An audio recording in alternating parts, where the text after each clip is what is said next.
Hey Sharif, we're outside the Georgia Dome right now where LSU and Clemson will play on Monday night, and talk about a challenge for the people that work here in the Georgia Dome. You know, the Falcons played the Bucks here today, so they have to get the dome ready for the Chick-Fil-A Bowl and move in a totally different television network. Out goes Fox and in comes ESPN. I talked to a guy on the elevator today who was preparing 20 cameras alone for the ESPN crew. Now today, head coach Les Miles of LSU and Dabo Swinney of Clemson met with the press for the last time before the big game. If you were looking for good old-fashioned intensity and animosity, boy, you came to the wrong place. I like Coach Miles. Once I found out he wasn't going to kiss me, I really liked him even more.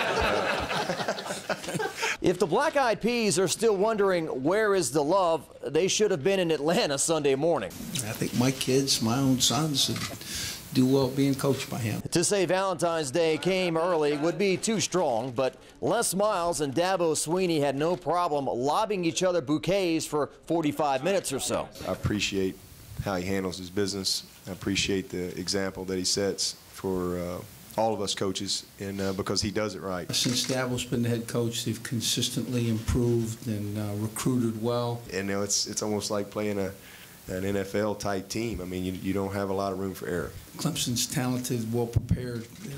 Offense, defense, and special team challenges to us. There were jokes about recruiting.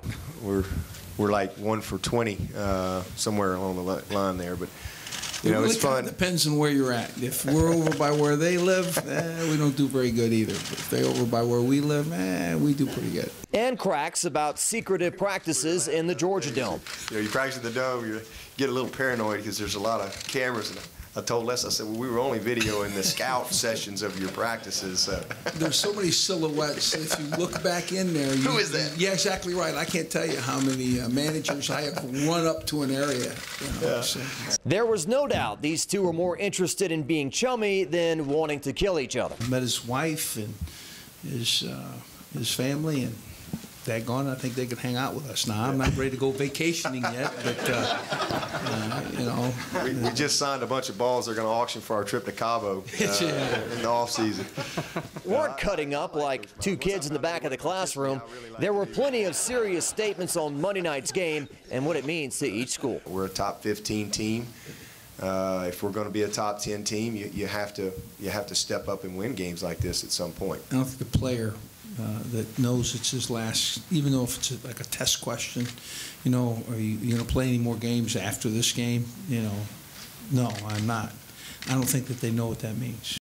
Obviously a lot of mutual respect between the two coaches. Now Coach Miles will meet with the LSU fans here tonight as he does his radio broadcast with the voice of the Tigers, Jim Hawthorne. We'll have some of that for you, and Sports Director Steve Schneider will join me tonight on the Late News.